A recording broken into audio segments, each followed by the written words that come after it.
Okay. Well, thanks for coming, everybody. I'm Eric Sorensen. I'm the organizer of MadJS.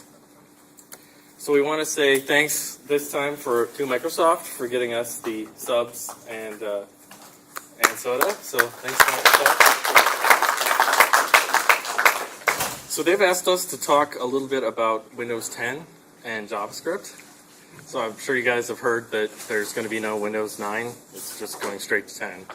And Microsoft is kind of turning a new leaf right now, and they're trying to get back, really involved with the community. So they're cool with working with us, and so we'll be talking about the new stuff coming from them, maybe a little bit each month as new news comes out. So they're putting a bunch of content out there about how to work with Node and the new Microsoft browser called Edge. Everybody knows that IE is dying, right? There's going to be no new IEs. It's all going to Edge now. And that's supposed to be an evergreen browser. So a lot of the problems that we've all run into in the past should be gone. A lot of good stuff coming. I've watched a bunch of documentation from them recently, and it looks like they're doing a lot to simplify things. So when you build an app now, they're going to do whatever they can to make sure that app, to help you get that app working on all of the Windows platforms. So that's, phones and holographic goggles and desktops and laptops and touch devices. And most of what they're talking about right now has to do with native technologies, like C# kind of stuff. But they also have, tucked away in the corner, they have JavaScript and HTML and CSS right on top of that same platform that all the native stuff is running on. So it sounds like there's going to be a lot more news coming about how to do that. And then, so you'll write your web app stuff in some kind of PhoneGap style wrapper for Windows, and then you can publish that to the Windows Store, and it can run anywhere. So it sounds cool, and I'm interested in hearing more about it, especially after, anyway. Yeah, so part of that is they're talking a lot about responsive and adaptive design. So we're all familiar being web developers of stretching your windows back and forth and seeing how everything is fluid and filling up the window that you have, or going to a phone or a TV. And they're kind of following those rules in their native apps too. So it all fits really well with the way that things are going. It simplifies things. So thanks again to Microsoft. We also want to say thanks to Hani for recording all of these presentations.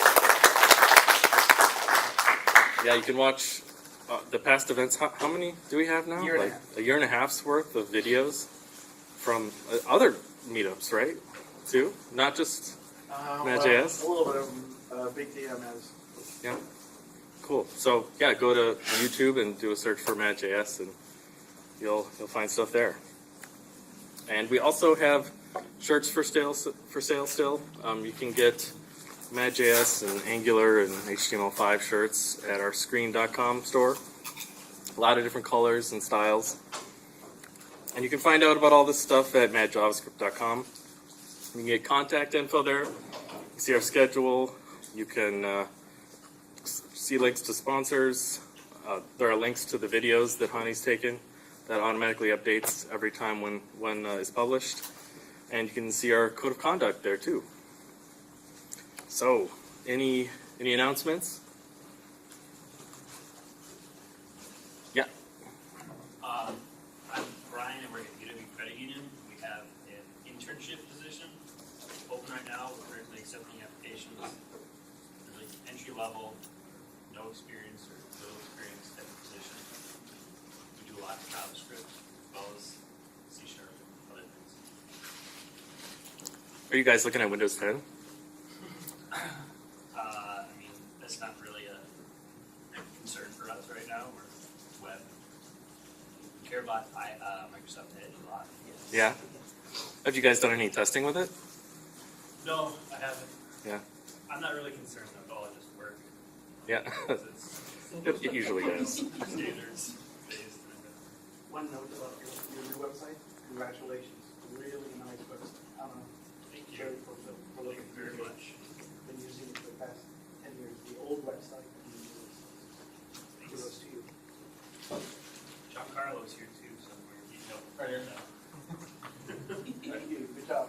Thank you. Yep. Hey, I'm Brooks. I work for Forte Research Systems, which is over on the west side. And we just got another round of investment funding that's going to let us grow by quite a bit and has actually been spun off of a subsidiary company.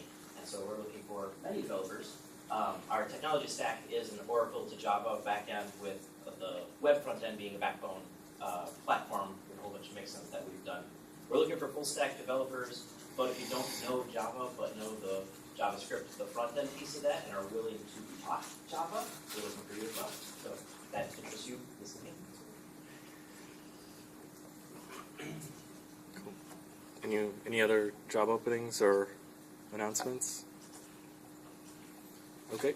HealthGrades actually sent me an email earlier today saying that they have openings as well. So, yeah. I'm manager at HealthGrades. Oh. Okay. Sorry, I didn't know they would do that. Do you want to expand on what you're looking for? We were looking, well, we traditionally have hired full stack developers, but right now we're looking for anyone with Angular experience. We work with a Django backend.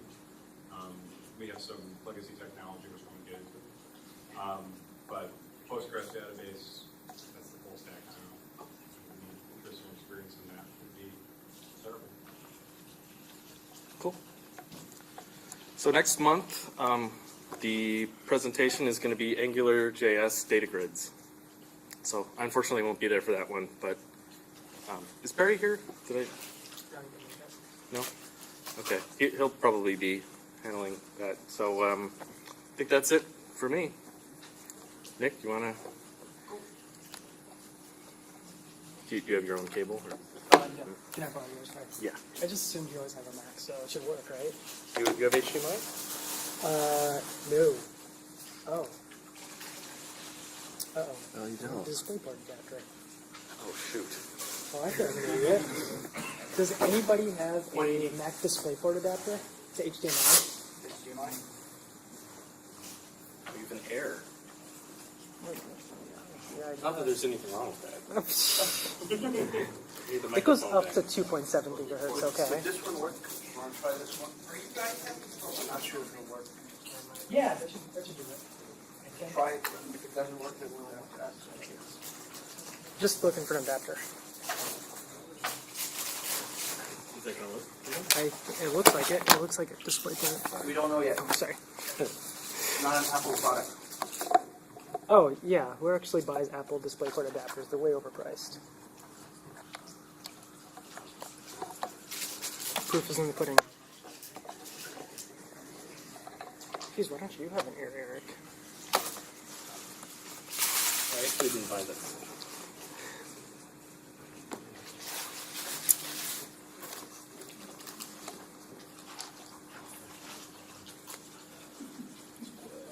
No devices detected.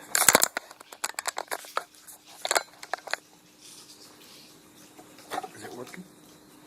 It's not registering it right now. It could have been yanked out of the wall. I do recall that happening at least once. Yeah, it wasn't in there. Oh, okay. Well, that gives me a little bit of hope. Yeah, oops, that's a good sign. Oh yeah. Yay! Oh, it's All right, it needs to be pushed. Just jiggle it. Oh. All right, don't touch it. all right. Leave it there. Don't touch it. All right. You can do hardware. Yeah, there you go. Wait, let me reset the video. Well, thanks again, honey. We're good.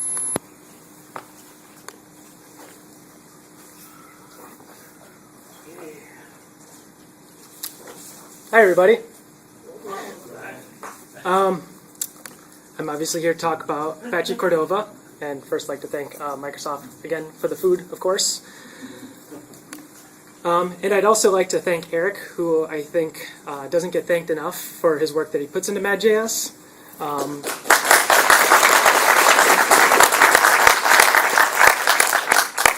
I've been a MadJS attendee for probably close to 3 years now. There has never been a week without a presentation that I don't recall. Eric even filling in for an occasion or two.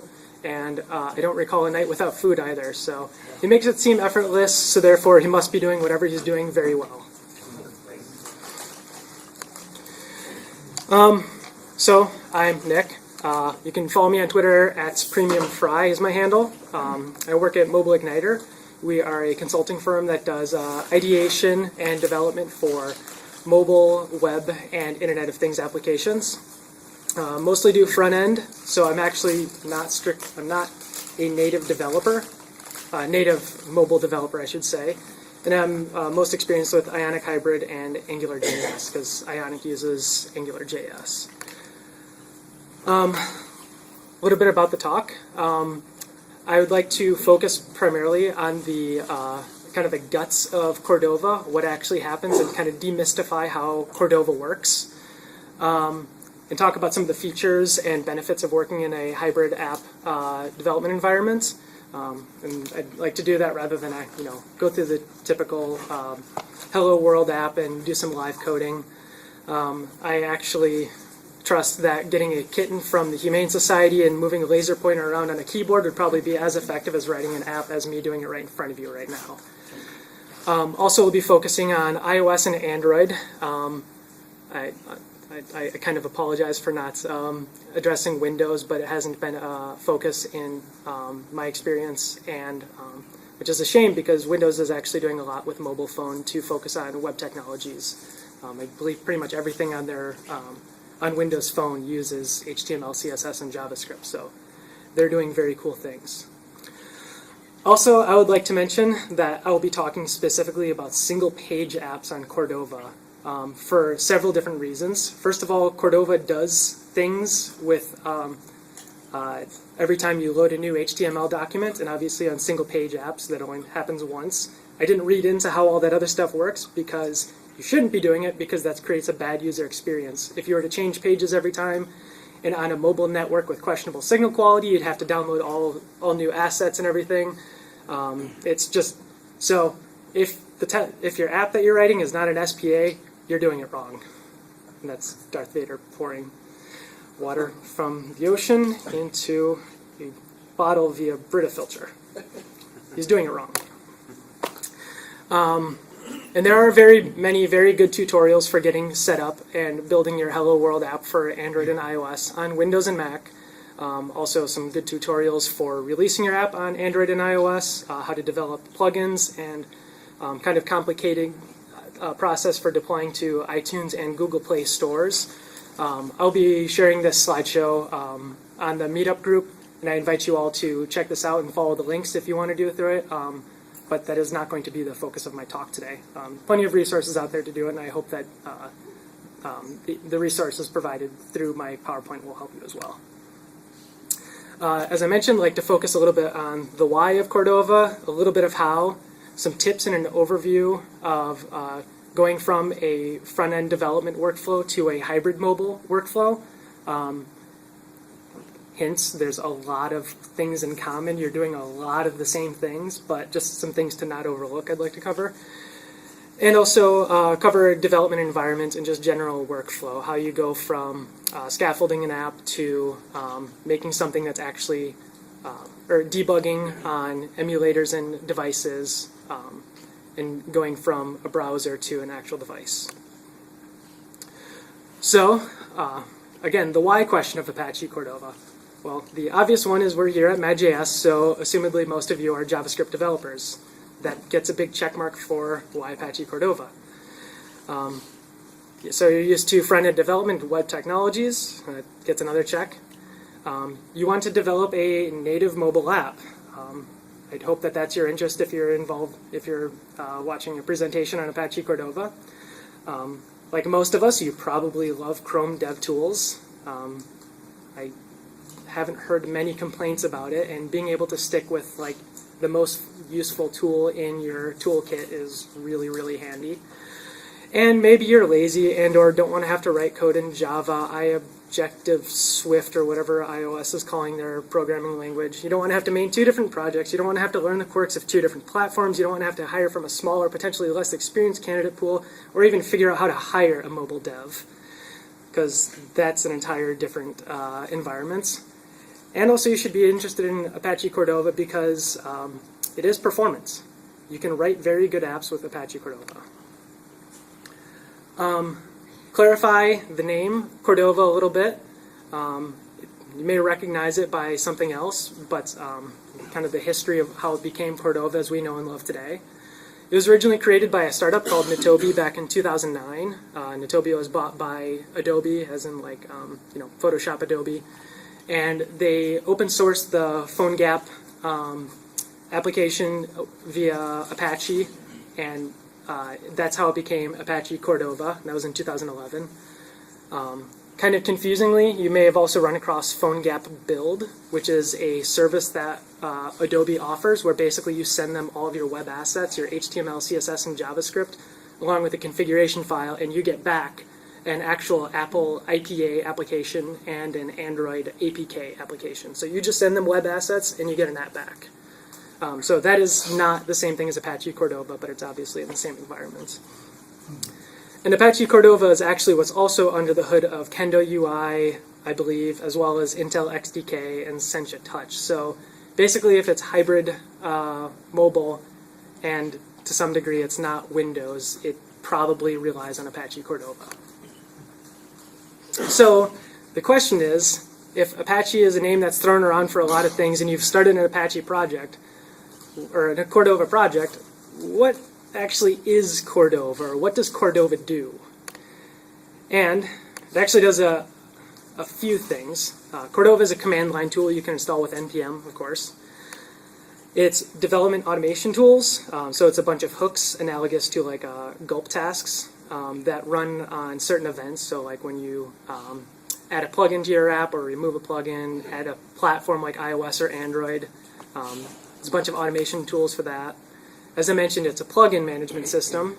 Get into plugins a little more in just a moment, but it's basically what enables you to use native code in your hybrid mobile app. So you can take advantage of your device's features like camera, geolocation, file system. Anything that a native app can do, a hybrid mobile app can do. And Cordova has a plugin management tool, or incorporates plugin management in its platform. Cordova is also a JavaScript library, so it's all across the board on your app. The JavaScript library is what hooks into your native developments, or excuse me, into the native code in your development process. And then, of course, on the other side, Cordova also contains a bunch of platform-specific libraries. So Objective-C, Java, C#. So Cordova does kind of all of that, quote-unquote, for you. And if you want a little more information on what Cordova is and what the open source project looks like, there's some resources there. So, Cordova's been undergoing a lot of changes. It have web technologies in the past 5-ish years. Since the time that it started, it has become a much more desirable, appetizing, tempting development platform. And as it is right now on Android, which is at version 4.02, the Webview is based on Chromium, which is awesome. Which means that every bit of code that you write on web or for your desktop front end will almost certainly work in Webview. Additionally, for all versions of Android before 4.4, you can use a plugin called Crosswalk, which actually installs a light version of a Chromium browser. So you can bring all Android versions between 4.1 and 4.3 up to a Chromium browser, which is also really awesome. It makes your development process infinitely better. And like just icing on the cake, as of Android Lollipop version 5, your browser is actually updated with Google Play, so it's an evergreen browser now. That's new and really cool. iOS, at the same time, is on version 3.8. The cool news behind that is now 86% users are on iOS 8. However, as of today, iOS 9 is a thing, but I'm assuming that they're not going to retrograde on standards compliance, so it's not going to get worse. Additionally, there's been some exciting news on WK Webview, which is a WebKit version of a Webview to run on iOS. It's unfortunately kind of hamstrung by some limitations, which you can read into there if you want to check this out. So hopefully that becomes a thing, because some tests are showing that that'll be 20% more performance, which is really cool. As I mentioned, that's the state of who's using what operating system at the moment. I don't know if you can see the numbers, but as I mentioned, 86% of people are on iOS 8, and just below 13% of iOS users are on iOS 7, which is not bad at all. Android, not too surprisingly, is all across the board. Get into that a little bit more. If you can see the numbers a little better there. About 43%, which is a plurality, not a majority of users, are on KitKat, which is a Chromium-based browser, which is good. 26% of users are on Lollipop, which, as I mentioned, has the Evergreen browser, which is fantastic. And as I mentioned, Crosswalk brings all of the users from 4.1 to 4.3 to a Chromium browser, which means that actually with Android, you can get somewhere near 96% of users on a Chromium browser, which is even better than iOS. So the state of Cordova and Webviews for Android right now is awesome. So you're skipping anybody below 4.1? Yeah, basically. I don't think there have been many efforts to reach out to that. I think 4.1, and that had to have been about 2010 or 2011. Most people tend to update devices every 2 years, so kind of the assumption is that they're not very active or power users. Sure. And thanks for asking questions. Please do feel free to interrupt with your questions as I go along. As I mentioned, I'm not a native developer, so like if you have insights from native to offer, please do offer them up. And also, if coming from a desktop development environment, you have questions about what it's like on hybrid, I'd like to fill in that gap. Yeah, in the back. I'd like to make a suggestion. If anybody has a question, I think maybe he or she should raise a hand in his or hers and wait to be called on. Sure, yeah, that helps things move along just fine. So additionally, how the state of hybrid mobile development is looking really good if you look at caniuse.com right now. Here's some samples I stole from a presentation by Perry at Drifty, or Ionic I should say, about some commonly used methods that front-end developers have been itching for. So query selector all, replacing lots of jQuery functions. And then Flexbox, I mean, you can look across the board and pretty much everything is green there. So pretty much everything again, pretty much everything that you can use on desktop, you can use on hybrid now.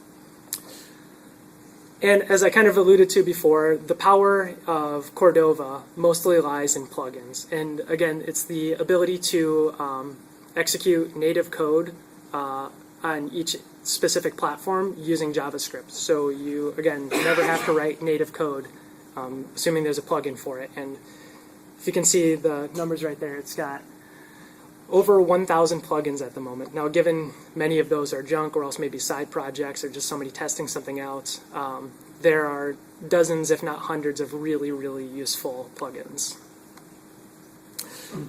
So as of the newest version of Cordova command line interface 5.0, it's using NPM for the plugins management system, which, of course, as front-end web developers, probably makes most of you happy.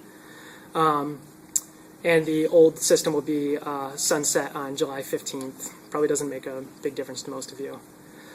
And in green there, that's just your typical command for adding a plugin. That's really all it takes to add a plugin to your existing projects. Like you want to enable your users to take a picture of something, add the plugin, use the JavaScript code, and it's quite honestly that simple. The plugins each provide their own JavaScript library for you to actually interact with, and those are always available on either window.cordova or window.navigator. I don't know why there's a difference between some of them, but it's always in the documentation and pretty simple. The specs require a success and error callback for each one of the functions, so they're asynchronous and pretty easy to implement.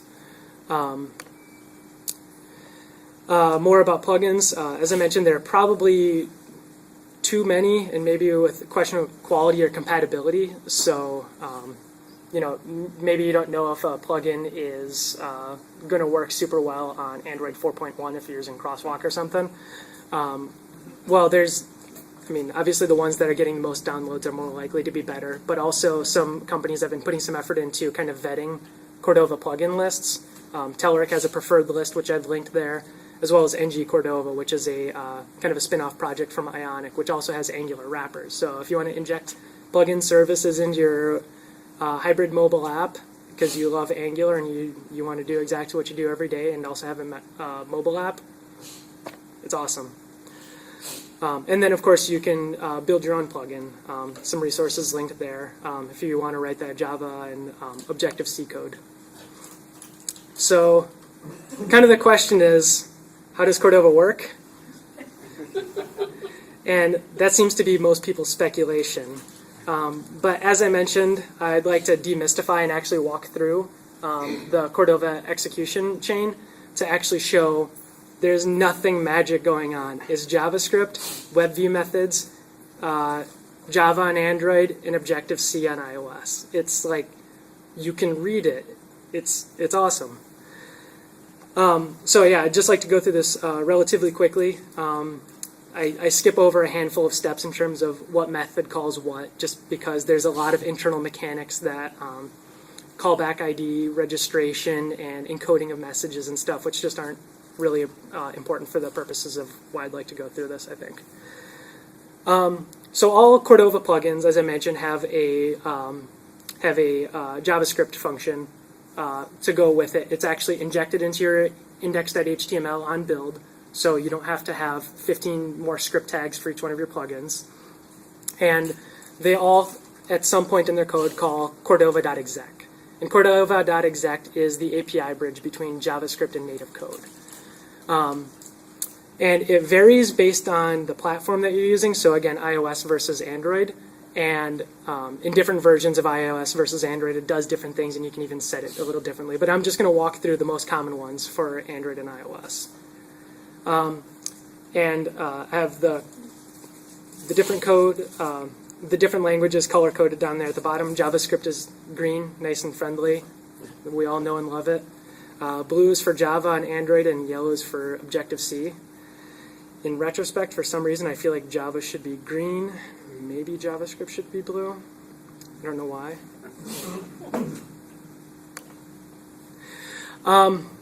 Sorry, this is what I just went through.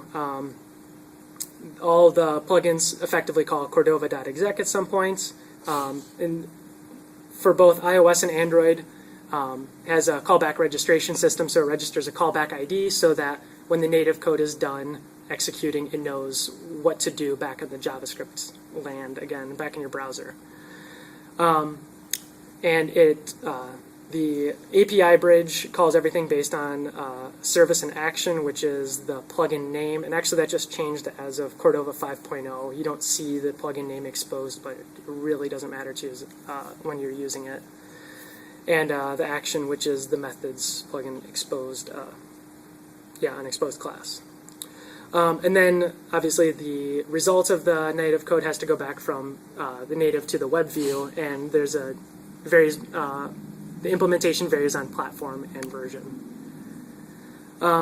There's also some stigma behind Cordova based on how it used to work, which is that it actually hijacked window.prompt, and on JS prompt it would take the results from native, and at the same time the JavaScript would continually pull the web servlet hosted by Cordova every 50 milliseconds to see whether it had any new enqueued messages.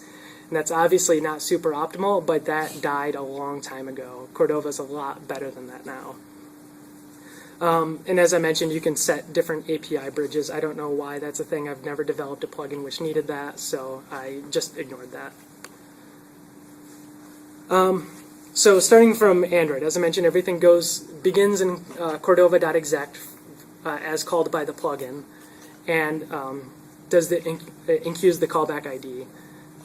And effectively what it does is it calls the Webview's add JavaScript interface method, which is a bridge between the JavaScript and Java. And again, it calls the classes based on the registered plugins on the native layer. So if we jump over to the native layer, there's a native plugin manager, which on startup registers all of your plugins, executes the plugin's code, encodes the response, which tells it whether it's successful or not, and then if you have a JSON response or something, encodes that so it can go back to the JavaScript layer friendly. And then kind of the funny, kitschy thing that it does is when the native layer is done, all it does is it triggers an online event on window. So then the JavaScript Cordova.js listens for a window online event, and whenever it hears that, it goes, oh, I got something new. So when that happens, and it actually delegates the events well, so it doesn't conflict with anything else. Then calls add JavaScript, a method using add JavaScript interface again, which gets the encoded message, uses the callback ID, and then ultimately just calls your JavaScript callback and error. So from a 10,000 foot perspective, that's it. There's no wizardry, there's no dragons, White Walkers. So if we jump over to the iOS side, there's a few similar little hacks, but altogether it's pretty straightforward. It took me, admittedly not a native developer, it took me a little while to figure out how it actually works. But once you see it, you're like, oh, well, sure. And all that happens in JavaScript on iOS is it injects an iframe into your HTML body, and it sets a source to your iframe, gap ready. Sorry, I can't think of the word right now for gap. Thank you. Yeah, sorry, blanked out for a moment there. And that's all that happens in JavaScript to trigger the native layer. On the other end, iOS's view controller for Webview listens for GAP protocol requests and uses string by evaluating JavaScript from string. So it takes a JavaScript string, parses it, executes it in your Windows context, and then with that it calls fetch native messages. So the JavaScript layer says, hey, I've got something for you to do.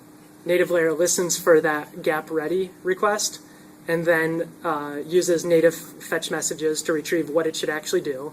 And then on the native layer, it registers the callbacks to figure out what should actually be done. After that, iOS does some native things, and then effectively does the same thing in reverse. Uses string by evaluating JavaScript from string to find which callback correlated with that native action and calls its success or failure callback based on the result of executing the native code. And so that's really it. There's no magic behind it.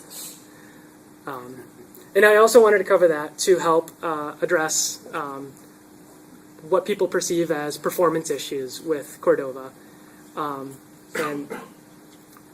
If you follow Jake Archibald on Twitter, he notoriously slams people for saying just the generic empty quote, like, the DOM is slow. It's like, well, what do you mean? What is the DOM doing slowly? Like, why are you changing things on it all the time? Or, I don't know. Without getting too far into it, I just... and to which I'd also like to say that using a hybrid or writing native code isn't inherently going to make your app better. You still have to know what you're doing. So writing native isn't going to stop you from doing whatever stupid things you'd end up doing on the browser in the hybrid mobile app anyway. So off the bat, you have some minor penalties on performance with Cordova, and those are basically going to be through the API bridge, and that's going to be on Android, the add JavaScript interface, where it has to parse and execute the JavaScript, and pretty much the same thing on iOS. The benefit with Android is because you have an evergreen browser, every time Chrome discovers some new optimization or updates V8 or Chromium, you get a free upgrade just because Chromium updated that, which is pretty cool.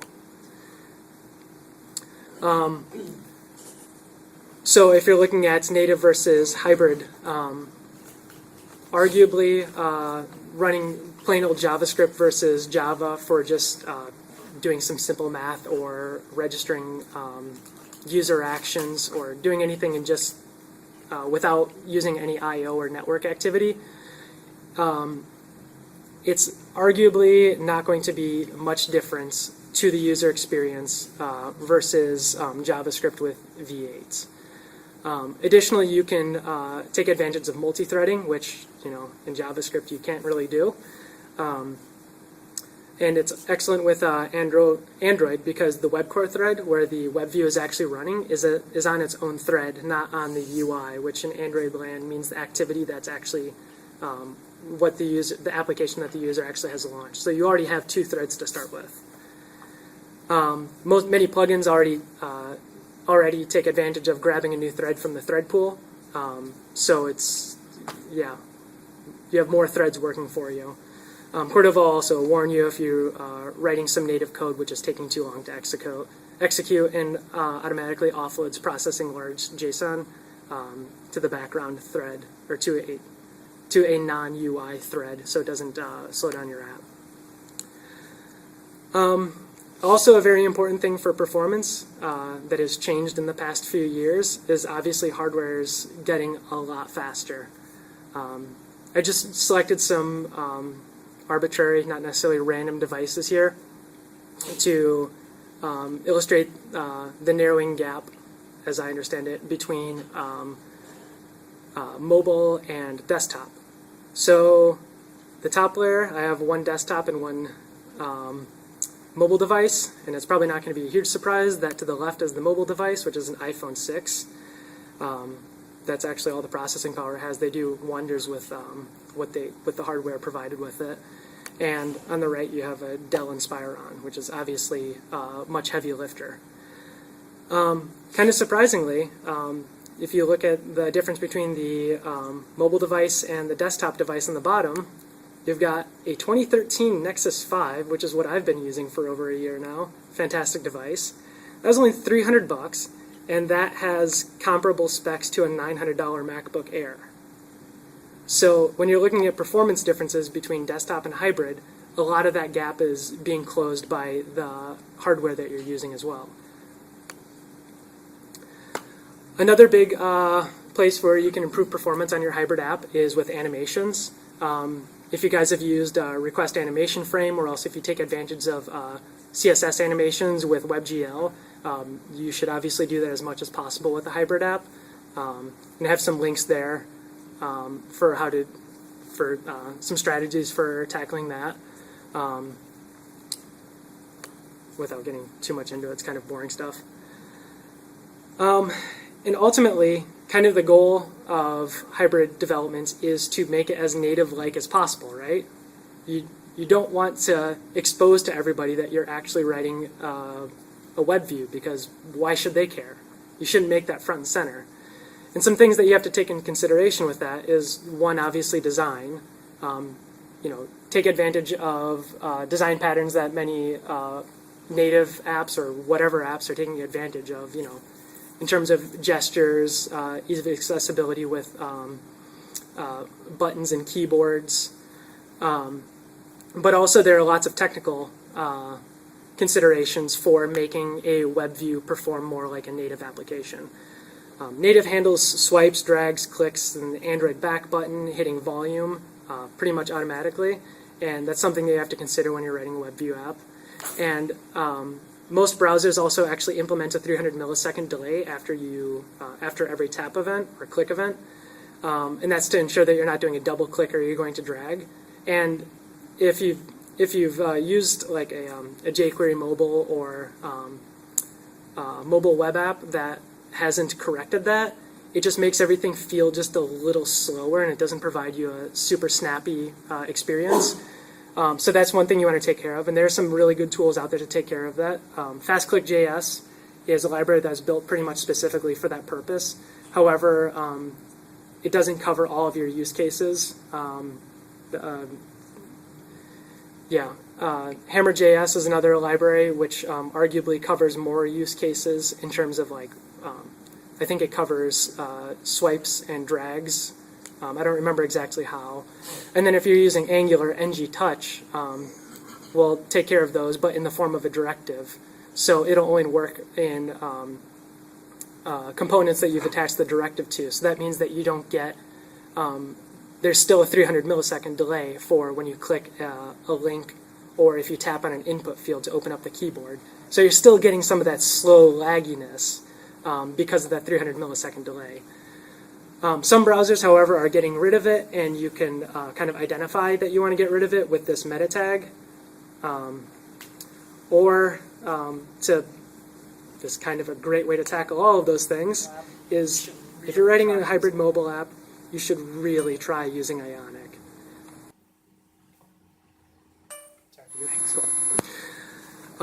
Ionic has lots of components which resemble Android and iOS. The CSS styles change based on which environment you're in. Handles tap events very well. And then, of course, it's all built on top of Angular. Does some great history and has some really good common design patterns that you see in mobile apps. So to get started, I highly suggest using Ionic. That's how I got started on hybrid mobile development, and it made the transition from desktop developments to hybrid mobile like seamless. It was awesome. Question. Yep. Does Ionic solve the fast click issue of the 300 milliseconds? They have more or less built in, yes. I mean, I don't want to say like it's a solved thing. It's completely taken care of, but it covers most use cases for most platforms, yeah. Adam at Ionic/Drifty, they go by Ionic now, wrote a really good article on that. I can send you a link to. I just read while researching this, and he makes a very strong argument for why their solution is better than Hammer.js or covers more use cases. So if you guys haven't touched Cordova or hybrid mobile before, I'm going to get into a little bit of the details about how the actual development process works and debugging. I guess before I get into that, how many people have written native mobile? Got a few. What about hybrid mobile? Oh, okay. Good number of you. What about like mobile web applications? Okay, good number of you. How many people are looking to, like just personally wants to, or plan on actually writing a hybrid mobile application? Most of you. Awesome, good. My words aren't falling on deaf ears. So yeah, get it into a little more of the details. I don't cover everything, but these are things that I kind of wish that I would have known several months in the development process. And I'm like, you can lead a horse to water, but you gotta tell them to drink. Like, there's plenty of how-tos out there for getting your platform set up and writing a to-do app or a Hello World app, but they don't tell you about certain things that you need to do with Cordova or considerations you need to make all the time. So that's kind of why I came up with this. So for those who haven't used Cordova yet, Config.xml is just obviously the configuration file for your entire application, and it's kind of cross-platform. From it, your Cordova build process produces an Android manifest, which is obviously the Android, and then an info.plist preceded by your app name, which is the iOS configuration file. Those concern permissions, like what it's going to ask the user to do, as well as actually what it needs to do behind the scenes, app ID registration and all that.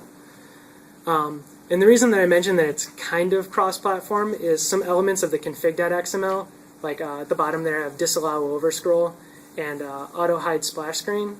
So disallow overscroll is the thing, like, have you ever, I think iOS or Apple does it for mobile and for desktop, or if you drag down on a website and it reveals the white space above that. You know what I'm talking about? So if you disallow overscroll, it prevents that from happening, which makes your app feel less browsery, if you ask me. And it also does that for Android, because Android now has like this like blue bubbly balloon thing that kind of happens if you pull down. Now, auto hide splash screen, automatically hides your splash screen, right? Well, it actually only does that for iOS. So you can have that set to false, and it'll hide automatically on Android, which is great. But Android's going to do that regardless of that setting. So you have to have auto hide splash screen set to true for iOS to auto hide. So that's why I'm saying the config.xml is, it's basically cross-platform. And so the file is created with the command line interface. That's true of both Cordova and Ionic. And you, after setting up your app, you probably won't have to actually edit it again. Hopefully not, at least. The Cordova 5.0 CLI updates allow you to use the flag save. And when you add a plugin or remove a plugin and use save, it'll edit your config.xml. The specifications for how you actually enter a plugin just recently changed as well, so it's nice to just use that and you don't need to worry about it. Question. Yes? You said the 5.0 CLI won't be available till July? Oh, no, the Cordova 5.0, that's just the command line. They have a version number for Android, iOS, and CLI. So sorry about the confusion for that. What's happening on July 15th? You had a date a few slides back. Yeah, so what that is the... Sorry? Sorry. Oh, no problem. The plugin registration, or the plugin management platform, is switching over to NPM entirely. So you won't be... But from command line, you won't know the difference. I think they changed how you actually access how plugins are named. It's like, instead of using a reverse domain name with dots, it's just got a string with dashes. It's I don't understand why they did that. It seems kind of trivial and unnecessarily confusing, but basically you look up the plugin on the registration site, you find the name, you do Cordova plugin add plugin name dash save, and you have it. Additionally, there is one substantial change with Cordova 5.0, as Brad and I recently discovered, that you have to security whitelist pretty much all of your protocols and domains, and you used to be able to just do that in config.xml with just an asterisk for everything, but now you actually have to have a plugin and you have to configure it. If you the actual plugin has documentation for how to do that, or else then that's what's linked there. So feel free to check that out for resources. You do it once and it's done. It's pretty easy. So as I mentioned, Cordova also entails some workflow features, and those are mainly through hooks, which, as I mentioned, are you can basically use them in place of gulp tasks. And with each of Cordova's actions, like add platform, add plugin, remove each of them, and a handful of other things, you can set a hook for it. So every time you add a platform, for example, you can set it so it adds all of the plugins that you have installed everywhere else to that platform as well. Ionic, if you use their starter projects, already have all that, and some really convenient ones. But if you have different versions of your application, if you need to deploy to different targets or something, or if you have different versions of your application, you can use that to produce different outputs. Like a dev environment, prod environment, or else if you have like an admin version of your app or something, it just makes everything a little more convenient. And so all those hooks are in a directory hooks, or else they can be in plugin.xml or config.xml. Not super important. I just kind of wanted to have all the information there in case you look it up later and you go, thanks, Nick, for including that there. Some really handy hooks that are included in Ionic, as I mentioned, are including all of the plugins. When you add a new platform, it automatically updates your package.json for plugins. Can't remember what uses package.json, but it's best to include it in that. It removes SCSS folder when you're building, because you don't need to include your SAS files in your final project. That's what the CSS is for. And also very usefully is it adds the platform name as a class to the body of your index.html. So anything underneath Android, you can style to be more Android-like, and anything under iOS, you can study to be more iOS-like. So your Webview can do CSS based on which platform you're on, which is a really handy hook.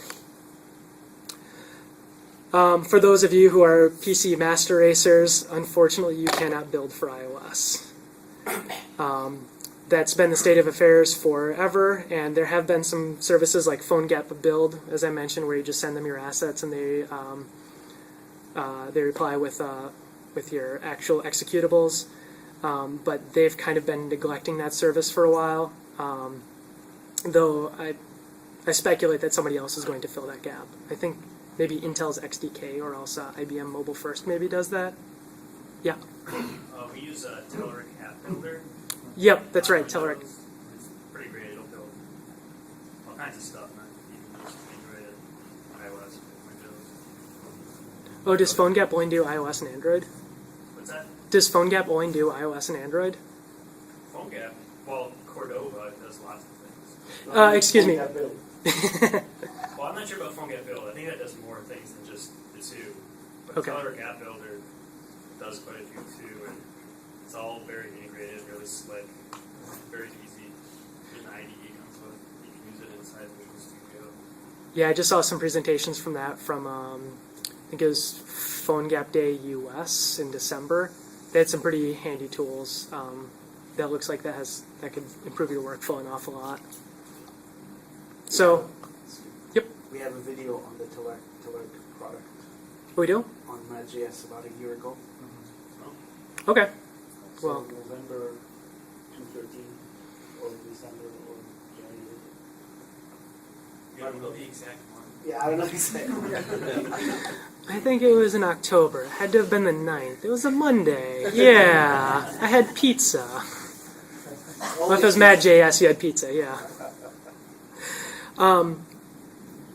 Yeah, and those things are really cool. They help offload a bunch of overhead from your development team.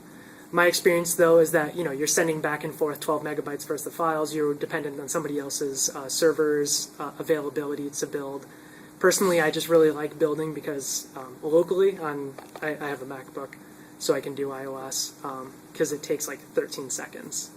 So I really like that, just to be able to iterate over builds quickly. Though, of course, with like App Builder, there's some really cool tools to work on that, which I'll get to in just a second here. So yeah, obviously your development environments for hybrid mobile are going to be very important, because if you have to wait to build something every single time, it's going to be a pain, and you can't do everything in browsers because browsers don't have all of the features that a phone does, obviously. For Android, there's obviously an emulator built into the Android development kit. It is, however, terribly slow, and I don't know why like that's still a thing. There's some hardware accelerators that make it marginally better, but Genymotion, as I have listed there, spelled kind of funny, is like fantastically fast. I think it's free for one developer to try. Otherwise, I think you have to pay for it. But if you need to, if you're going to use an emulator on Android, I highly suggest that. Yeah. For reference, I've successfully installed the hardware accelerator, and it's about 10 times faster than emulation. So it's worth taking the half a day to 3/4 day to figure out how to install it. So. Yeah, and one thing I'd like to point out there is, getting your tooling right for building a mobile app is worth every minute of an investment, because if you just want to see how something works, or if you want to test, if you want to see what a callback looks like from a plugin, like, you don't want to have to wait 2 minutes every single time in order to see that. So getting your development environment set up for iterating quickly on your builds is really, really helpful. Fortunately, on iOS, the emulator works pretty quickly. Not too surprisingly, Apple likes doing that smooth stuff. However, I prefer to work with native devices whenever possible, for the obvious reasons that you're actually getting the feel of what it's like. You know it's going to work on that device. Kind of the rule of thumb that I've seen for working on the varying devices available for Android. Obviously, under iOS, you kind of have the monolith of iPhone 6 and a iPad. But with Android, you have a billion different things. And I think it's important to get at least one of each of the major skins of Android. So for that, stock HTC Sense, stock being like a Nexus, HTC Sense and a Samsung TouchWiz, because those are going to respond slightly differently for each. I don't know all of their any of their quirks or peculiarities, so it's best to just have one in hand if you plan on deploying to a large user base. Sony has an Xperia skinned version of Android, which I have not heard of many people using, so if you're on a budget, I wouldn't worry about it a whole lot. And to the best of my understanding, Moto Blur from Motorola and LG's skins on Android, at least as of now, are pretty close to stock. They just add some widgets and hardware acceleration on top of, not hardware acceleration, like always listening type features, so you can say, okay, Google, whenever. So in terms of for testing for your app, probably not super important to have those last three, or versions of those last three devices to actually test with. So obviously your Android and iOS debug environments are going to be slightly different. I have become an Android first developer just by habit, because Android makes developing for hybrid mobile apps incredibly easy, and I love it. It's going to make sure that the feel of your app is all right, and then basically just test it in iOS and make sure it's doing the same things that it's doing as on Android. So I've just become Android first by habit. So some of the reasons I like Android more is developing Android first, at least, is you can test unsigned codes on devices, so which means you don't need to pay $100 to get an Apple developer account, and you can put a version of your APK on another device as long as you allow unsigned code, which I'm sure you're not supposed to do, but it works. Also, I love Android because you can use Chrome Inspect, which means you can look at what's happening on your device with Chrome when it's just plugged in with USB, which is awesome. I mean, it's exactly the same as using your as a desktop development environment. You just open up that URL, chrome://inspect, and you select your app that's running on your device, and you can use your Chrome DevTools. It suggests looking into. I should try to post a link on how to get that set up, because you need to enable debug bridge on your device, but I don't believe it's too difficult of a process.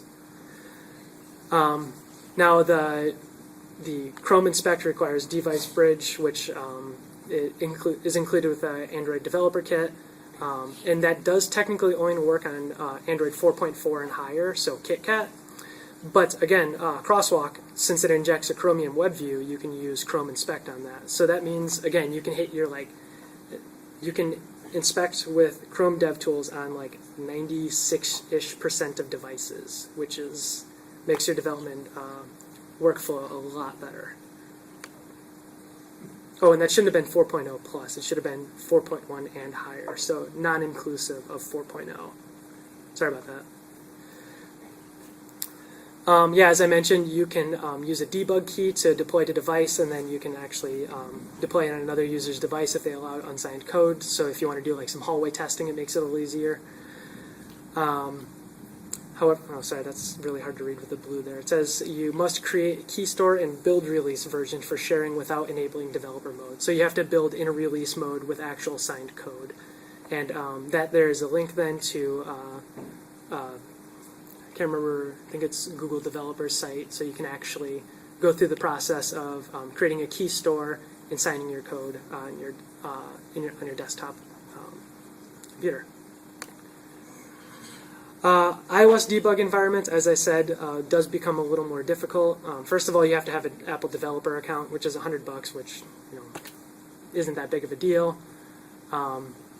When you have Xcode open, it prints all of your application's console to the terminal in Xcode, which makes things relatively easy. You can use Safari and enable developer options to inspect, kind of like Chrome, but if you use Safari, its development tools just aren't quite as good. From my perspective, at least. And Yeah, in order to actually inspect on Safari, you have to launch the app using Xcode. You can't use the command line tools. Yeah, you can. You can inspect on Safari without launching from Xcode? Yep. I'm never going to open Xcode ever again. You have to activate the developer menu. On Safari? And yeah, you go to the advanced tab and then you select to show the develop menu and then you go in there and it comes back. Yeah, I can do that. I just didn't know you could do it from command line. Oh, from command line, I'm sorry. Yeah. Yeah, see, now you're not going to open Xcode either. So that's supposed to be a command right there. Excuse me. The build -- device. You have to include -- device, otherwise it's building a version, a kernel, I suppose, I don't know, for the emulator, as opposed to actually building for device. Then you do Cordova run iOS device. And yeah, as I mentioned, just from my experience, Chrome developer tools make a much easier workflow for development. For iOS, for debugging and sharing your application with others for testing, there are some applications which allow you to actually test your code in a native Webview. Ionic View is a relatively new app, which you have to create an account for. You upload your app to their service, and then you just have the Ionic View app on your phone, and then you can open it up. It's pretty cool. And yeah, PhoneGap has a test like that too. Can't remember what it's called. Yeah, if you check out PhoneGap's site, the Adobe PhoneGap, that is, you should be able to find that service. And then if you actually want to share, if you want to build locally and share your app for beta testing with iOS, you have to, again, have a developer account. You have to create a provisioning profile. To actually beta test, you have to submit your app for review, which is kind of a pain.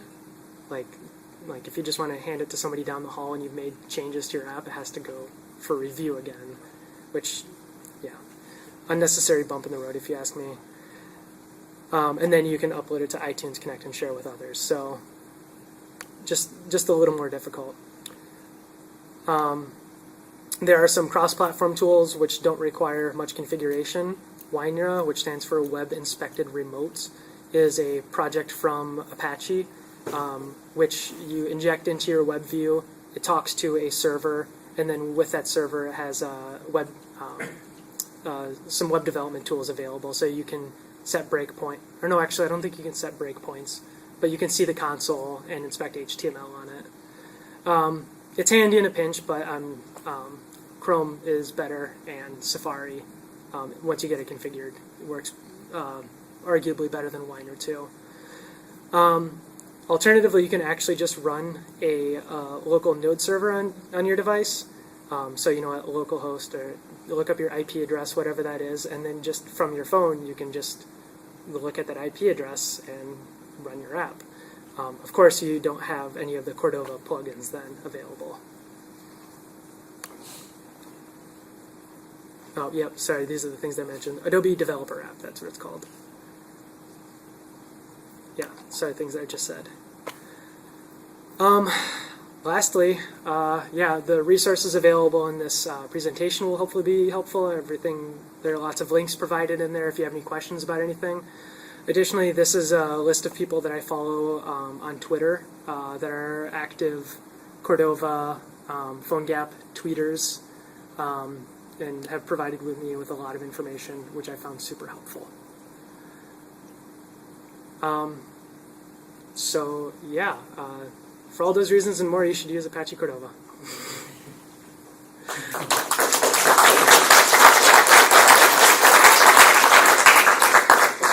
Yeah, honey. You said you've got so many links in your presentation. Are you going to make the presentation available, or Yeah, I'll probably just put it on the Meetup? Yeah, I'll post a link to it on Meetup and just host it on like Google Drive or something. Yeah, I think I'll convert it from Keynotes to a Google slideshow, so you have access to it. Yeah, go. Hey, so do you have any numbers in terms of like app store from the perspective companies and native app versus hybrid app? So I feel like for a while that was kind of a point of pride of saying like, oh, this is actually a hybrid app. And, I think some people claimed that Snapchat was one for a while. I can't recall. And Untapped took pride, the beer sharing and preference finding app, took pride in being a hybrid app. But I don't hear a whole lot about people like boasting about being a hybrid app anymore. So I don't know of any resources that show that. That doesn't mean to say that there aren't any out there. But I mean, does your company track that kind of stuff? No. Sorry, no. Ionic posts every once in a while, when a company that's using Ionic has a successful app, hits top 10 or something in the App Store, they'll post about it, and they think they have like Ionic has a wall of fame for people that use theirs, but of course that doesn't include Telerik, and that doesn't include people who use other hybrid app environments. So they're definitely out there, though. Yeah. Oh, sorry, I have to raise my hand. Yeah, I just wanted to ask, can you share the slideshow on the Meetup site for anybody who missed it and wished to see it? Yeah. Yep. I'll post a link for it to the Meetup site. No problem. Yeah, I said I wouldn't do any live code, but if anybody like twists my arm and the projector stays alive, could show you just the file structure of a Cordova project. I'd do it with Ionic because it just makes everything a lot quicker, and I could actually show you something that works much more quickly. That would be great. Sorry, did I see a hand back there? Oh yeah. I was just wondering, when you have say like unit tests, stuff like that for an app like this, do you tend to run them like using some like node runner on your computer, or do you have them generally run them like in the app Webview thing where you have the actual same runtime? I'm sorry, I missed the beginning of that. If you've got like a unit test for your code, or if you're doing like driven development or something, you generally have your tests running like have some like node-based runner on your computer, or do you usually run them in the Webview on the device? I unfortunately can't speak a whole lot to that. I haven't done any test-driven developments. I've seen people talk about that because there are some there are Cordova plugin mocks, so that it just provides a fake response. I think everything on the ng Cordova library that I mentioned, the angularized plugins, I believe those all offer mocks. So yeah, Angular is designed to be testable, and everything's built within Webview or hopefully Chromium. So from what I understand, which admittedly is not everything, you should be able to do your regular tests. So, on kind of a related note, but just taking a step back, I haven't really played around with hybrid native apps at all. I looked a little at Cordova a while ago, and then that project got backburnered. So if I was going to be kind of beginning from scratch, and I'm just doing my initial hello world code or whatever, where are you displaying? Like, are you just running that in a browser on your desktop until you get to the point where you need to do more device-specific stuff, or how are you kind of like doing your development live testing or whatever? So basically, I usually do most of my debugging and scaffolding in just a Webview, because unless you're doing anything that's depends on swipe gestures or anything that relies on native code, you can do most of what you're going to do in a browser. Now, of course, you should thoroughly test everything on device, make sure it feels right, make sure the timing is. Just your like initial smoke tests or whatever.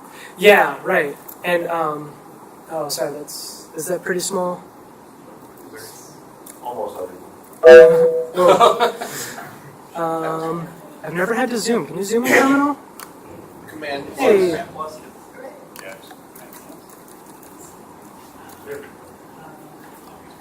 There we go.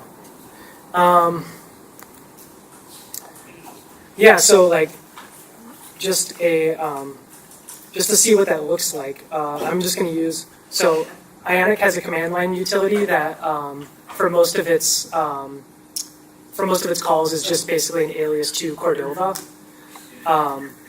And what I'm going to do right now is use their start, which is a special one, which basically clones a Git repo with the project here named tabs, which is a kind of stencil or scaffold project, which I'm going to call MadJS. And it already exists. Would you like to overwrite this?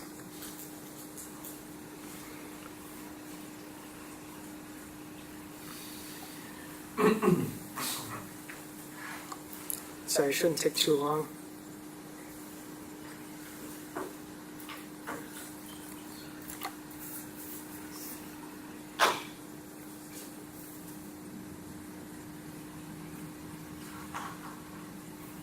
So, I now have an app called, don't I? There's a cat called.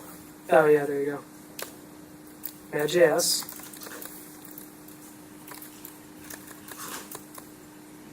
And, oh, that doesn't appear to be increasing the size of that. Well, that's no good. I'll show you in the...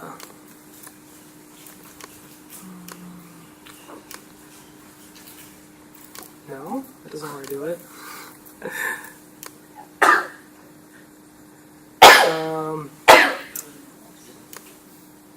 Yeah, sorry, does anybody know, can I zoom in with Finder?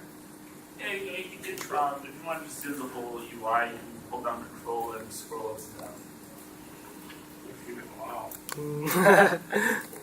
Sorry, I have a bunch of aliases set up, so that may not be doing the trick. That's only if you have accessibility enabled, I think. Oh, sure. Okay, sorry, I am probably not actually showing a whole lot at this point then. It's okay, it's fine. So yeah, what I was just kind of trying to hope here is if you can see on the left here, as I mentioned here, the basic folders of your project. So starting from the top, you have your hooks, which are again like your scripts that tag onto events like add platform, add plugin. Below that, you have your platforms. That's where all of your actual native code sits. So if you add iOS, it'll actually copy all of the Objective-C code into that file. And that should be checked out from your version control system. I feel like I should have a note in that somewhere. Because each time you build, that's going to update, and also you don't want, however big that file is, 10 megabytes or something, checked into your version control system. Below platforms, you have your plugins, and similarly, that's where there's more native code. And that also has the JavaScript files that interact with the native code that gets injected into your application as well. And then below plugins, Ionic just happens to use Sass, so there's that. And then your dear and beloved www folder, which is where your CSS, assets, JS, probably the libs, and templates and index.html sit. So just good old-fashioned HTML, which you can actually read.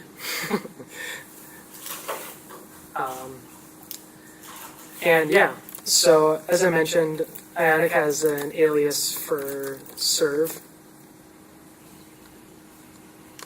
And all that's doing, nope, that is work.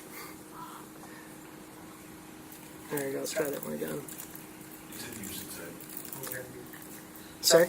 It's report. Yeah, it's because I had another serve going up, which we didn't want.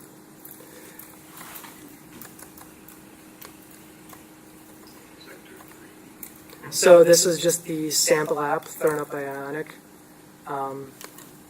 Doesn't do a whole lot besides shows you kind of what like the widgets are available. Yeah, if you guys have used the device emulator, you can toggle that right there and select what kind of device you're trying to emulate. I believe that only matches for screen aspect ratio, pixels, obviously then, as well as if it has any special Webview renderings. I don't know if it does that. and then one thing that does, as I mentioned, is since Ionic styles Android and iOS apps differently, based on the WebView, you can see here that the tabs are on top, which is kind of an Android style UI. So once you start the Ionic server like that, this is usually how I do most of my debugging. You can just edit your JavaScript and HTML. It's got a live reload server set up as well, which of course you can do with anything pretty much. And it just makes the development workflow a lot easier.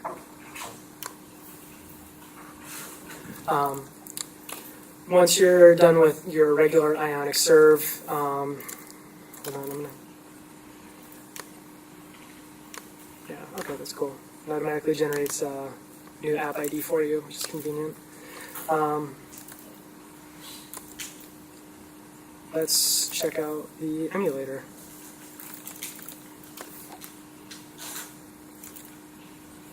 No? Oh, because I'm running the server. Yeah.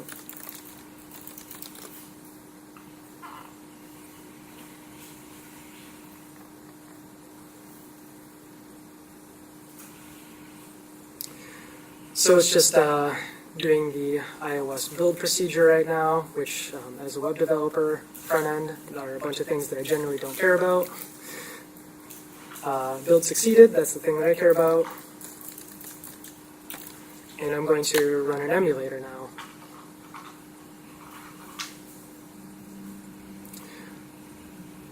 So as I mentioned, I tend to not use an emulator in my development workflow a whole lot because it's just kind of an awkward middle ground between doing it in browser versus actually running it on a device. With both iOS and Android, you can inspect with your standard browser debug tools. It's a direct Chrome. Yeah. So I just tend to go straight from WebView to device. So now this is like an iPhone 6. Is it more precise than Google emulator? Chrome emulator? Yeah, so Chrome's emulator is this emulator more precise than that one? Yeah, effectively, yes.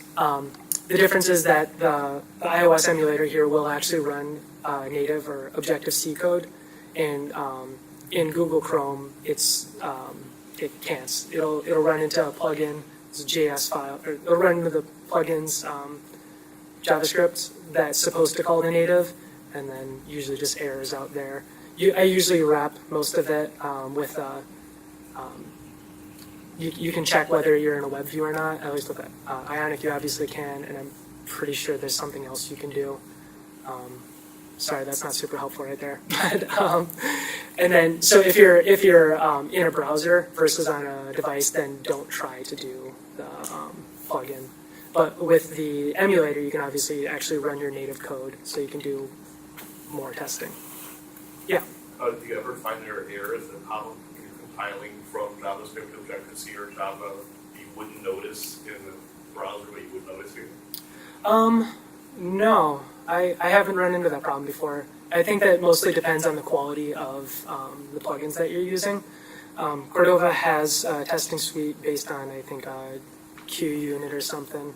And I don't know if it requires all plugins to go through it. I kind of doubt it. But they make that platform available. And well, now that we're out of the presentation here, you can check out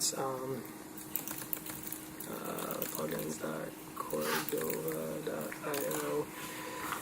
And you can kind of get a better example of what the plugin world looks like.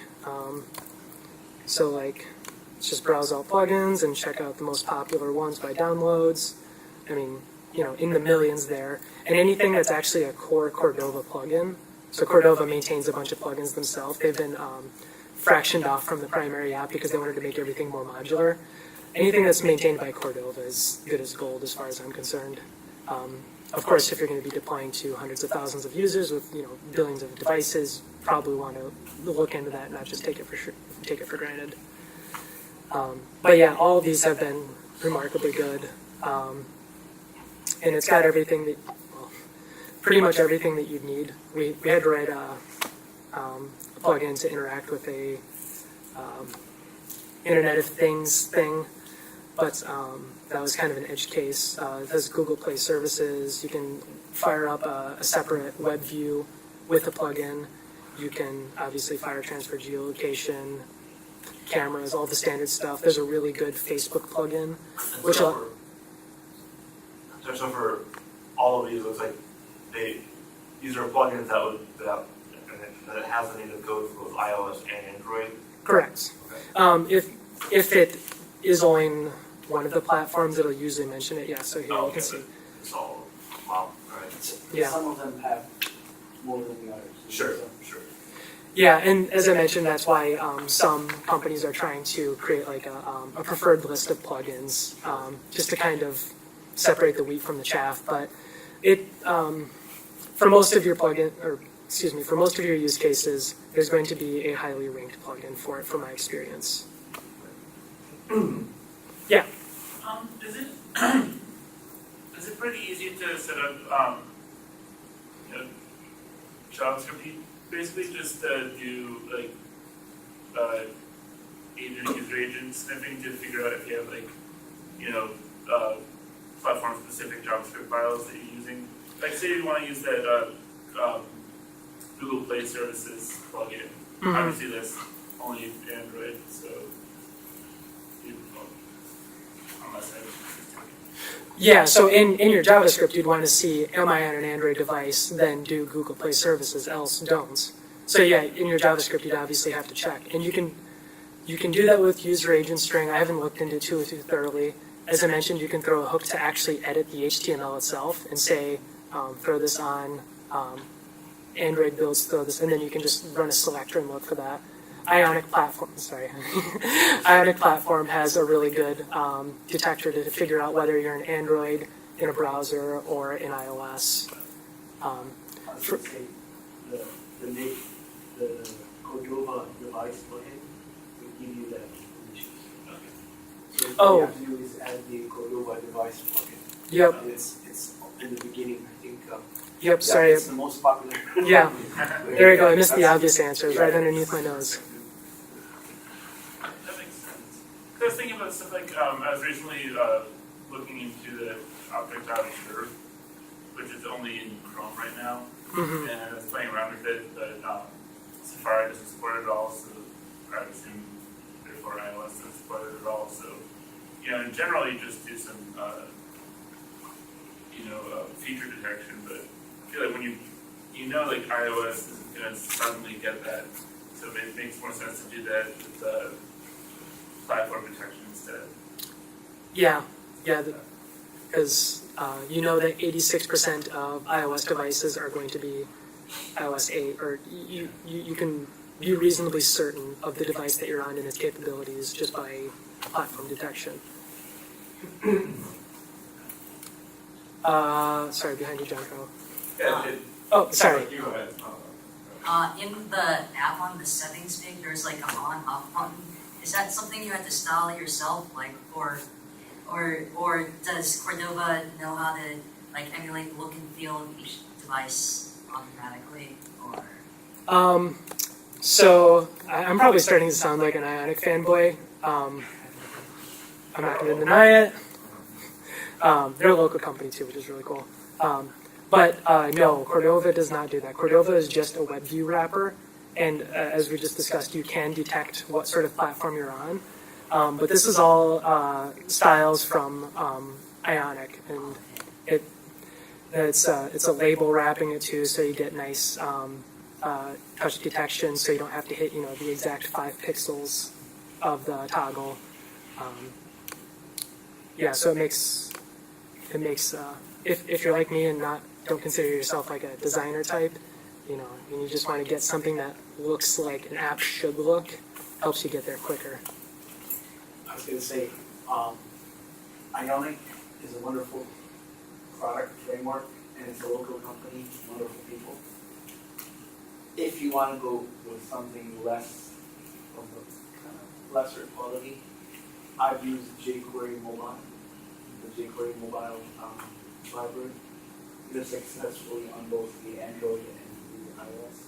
But if I were to start from the beginning, I would use iOS. I did not hire anyone in Cornell when I started on my project, so we started creating views the And yeah, they make good stuff. They update it frequently, and I swear they don't give me anything other than pizza at their monthly meetups. Yeah, Junko. So do you have a favorite app or anything that showcases performance of the HTML, the hybrid app? That's a silly question, but my question as far as market share and whatnot, do you have anything favorite or heard of any really cool hybrid apps? I think that's a very good question because, what's your benchmark? What can you say, this is how good a hybrid app can be? And I think there are some good examples of that. I kind of only know of, the commonly touted ones. I don't consider myself to be, a hyper user of apps or anything. I've got my core Netflix and Twitter apps, so I unfortunately don't try out too many different things. But again, Untapped is supposed to be a particularly good hybrid app. And if you check out, again, Ionic's Wall of Fame, there was one that came out, it was within the past year, probably around 6 months ago, called Sworkits, S-Work-Its, which is supposed to be it's a good name. It's supposed to be a circuit workout app. It takes you through step by step, plays a video, does a timer and everything. And I've heard really good things about their native-like feel.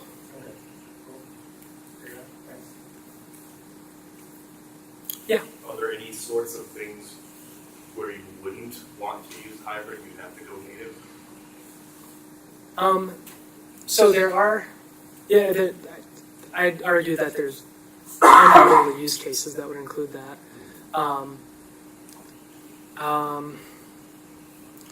Obviously you'd want to offload any large computation from the device and probably put that on a server anyway. So I would say if you're looking to just churn through lots of data, you shouldn't be doing that on device anyway, that's the first thing that comes to mind for me. It's not a good example though. A couple of good examples here. Games, obviously games. WebGL isn't there yet for making games. I thought of something relatively recently, but mostly graphics intensive, 3D rendering type stuff. And the funny thing is now games are kind of turning the other way around, where they're obviously showing lots of in-app advertisements and options to buy up, so they're injecting web views all over too. I actually even talked to a developer who was working on a native app, and they're injecting a web view just to access console from it to send HTTP requests. And I can't remember their particular use case, but they looked through most of the options and they considered that to be their best option, which I kind of thought was funny. So, shouldn't be a surprise to anybody here, but browsers and the web aren't going anywhere. I was going to add one more thing. The plugin architecture basically opens the door for you to do anything native. Games and GPU programming notwithstanding, of course. But anything that needs to go down to the hardware and create your own code. Yeah, back there. Have you done a mobile first general web app that also had a version that could, detect if it was in a Cordova situation and then become native app? Or do you generally have maybe your web app or web page and then separately develop, maybe using some of the same resources, but specifically develop a native one? Oh, you mean hybrid mobile and then desktop? Well, I mean a hybrid mobile and then just if you create a responsive web page / app that's just purely web, just in the browser, but maybe use the meta tags to say hide the stuff or whatever. Yeah, I can imagine that being a pretty good use case. Not sorry, this is speculation, but I believe that would work rather well. Brad? Yeah, we actually, if anyone remembers Next from like a year or two ago, that's what we did, is that I actually wrote a blog post on how to do what I call progressive enhancement of PhoneGet, where all you do is modify the user agent coming out of your PhoneGet app and then type that in your web code. So we actually didn't embed any of the assets in the app, it was all living on the server. The app just pointed at the server. So yeah, you can turn on functionality based on whether or not it's coming from your app or not. Yeah, this is kind of orthogonal to previous topics, but one really cool thing about Webview, or Cordova, is that once you deploy it to the App Store, you can actually update lots of content and logic without having to send a new submission to the App Store. So you basically retrieve assets which are part of your app, but as long as you don't change the core function or however Apple defines it, you can provide live updates to your app. And it's all just like the standard, like offline stuff. Like Yeah. So you cache it locally so that you don't have to retrieve it. You have to put it on the file system then too. Sorry, I'll get to you in just a second, David. Where was I going with that? Does Cordova kind of handle that caching of the assets, or is that something that you have to add into your project to be able to retrieve an updated version and cache it? If you're doing it yourself, you'd have to do that with a plugin. So that's something that you'd have to manage yourself. Okay. And that's another good thing, which I probably should have included with this, is that again with your strategy with mobile development is that should be that even if the device has no internet connection, which fortunately we live in the 21st century in the first world where that's rarely not the case, you should still design your app around the possibility that there's no internet connection. You should still be able to provide some core functionality. So like, if it's Facebook, you're obviously not going to be able to post, but you should still be able to see the last retrieved updates. Or like, if it's a news site, obviously you'd get last retrieved updates, and whatever is on your device should still be functional without having to hit a server. Middle. What are your thoughts on code architecture when you're building an Ionic app? So, they give you like a platform Android and a platform iOS, so you can target styling different on your different platforms. But do you find yourself like making different branches for iOS and Android, or try to keep the same code base in general? Yeah, try to keep the same code base as much as possible. Again, you could incorporate hooks in there so that you could say, by the way, completely refactor this template whenever I prepare iOS or something. There are probably going to be use cases for which that is necessary. I just imagine the existence of such a thing. I don't know what they are, but in my project, I try to keep them as single sourced as possible, so that you don't have to do some voodoo to alter things for each platform. And as I said, the Ionic does a pretty good job of making the style at least look like the native. But again, you're probably going to have there are very well use cases that aren't just editing CSS for the platform. Yep. And I guess as I've seen, since I do a lot more with just the website that is mobile friendly, just using running in the browser of the mobile device, as they're starting to get more and more of the JavaScript exposed hooks of like the geolocation service to get at the device's GPS info. Is there benefits to using, I presume, the Cordova native plugin to natively hook into the GPS versus using the JavaScript, and even now they're starting to add to the accelerometer and the proximity sensors are all available through the JavaScript already through the Webview hooks? Right. Yes, I would say there are benefits to using Cordova for that. For one, you can run it the app in some form of offline mode or else in a background thread. With a Cordova app, there are plugins to do that, so that if it's a device or if it's an application which is going to be useful while the user's not directly interacting it, while it's in their pocket or something, that's one thing. Additionally, you'll probably achieve a higher rate of success in actually getting that functionality with a wider range of devices and web views, because Safari and iOS are not necessarily progressive when it comes to updating web views. So with Cordova, you're more likely to actually be able to get those plugins and get that core functionality. Of course, then they have to download the app, so you have to weigh your costs there. But I mean, the App Store is the new internet. It's true. We have a really basic app, and it's just so we're in the App Store. We do everything on mobile, web, everything we can, and we'll do some things here in the near future that sort of improve on that. But it seems like all the time the line gets blurred between what the apps can do and what you can do on the mobile web. Chrome 42 is going to let you do push notifications. You know, you have a service worker now. You can basically sort of always be running the web app. There's all kinds of things that change you fairly rapidly. It doesn't matter as much, but the entry in the App Store matters a lot. Yeah, that's true. And kind of the funny thing though is that PhoneGap, the core PhoneGap maintainers team goal in 2012 for PhoneGap was to eliminate the need for PhoneGap.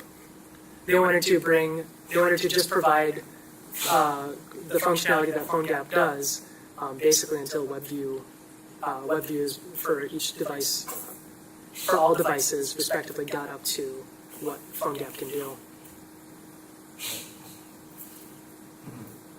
Okay, well, I'm sure we could probably all talk Cordova forever, but sun's still up and taps are still cold. Thanks a lot. Thanks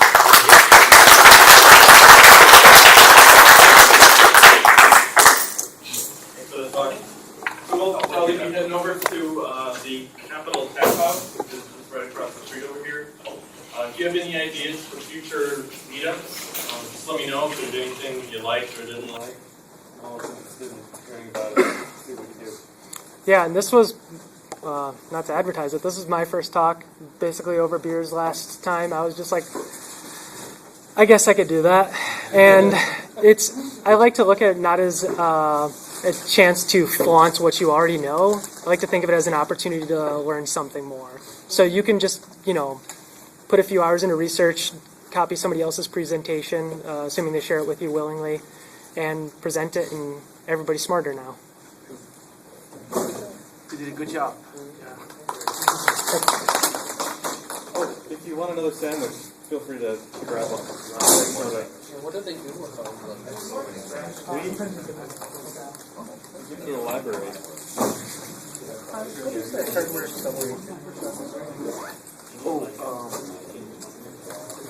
If you Google it, just Google, why is my Android emulator so slow? That's all you need to Google. On Stack Overflow, so set why is my Android emulator slow? And you'll get a few links to how to install the Intel-based hardware accelerator. Yes.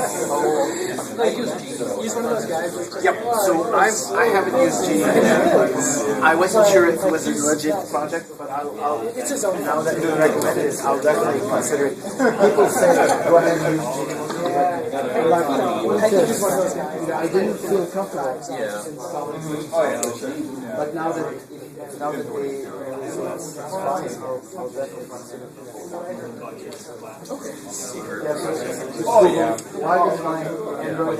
That's what I did, and it took, to be honest with you, it does take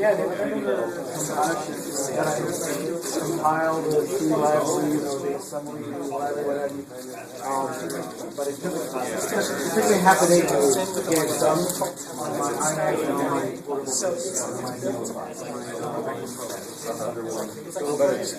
It does its job. Yeah, it does. Oh, 10 times faster. Yeah. The Android emulator is almost as fast coming up as the Yeah, I remember. So it's a pleasure to work. Genymotion is the other. Yeah, he's talking about the actual Android Google supply one, but it's an Intel native version of it.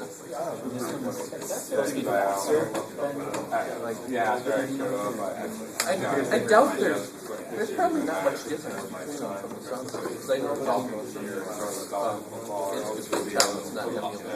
emulated. And Genymotion is a commercial product, right? So that, It is. However, it's like, limited power.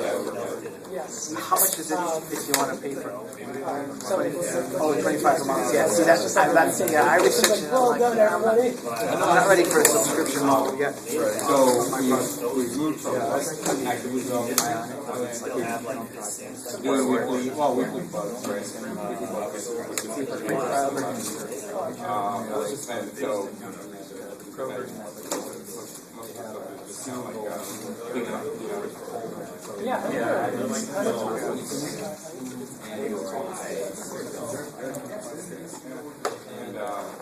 so we moved to the front end environment.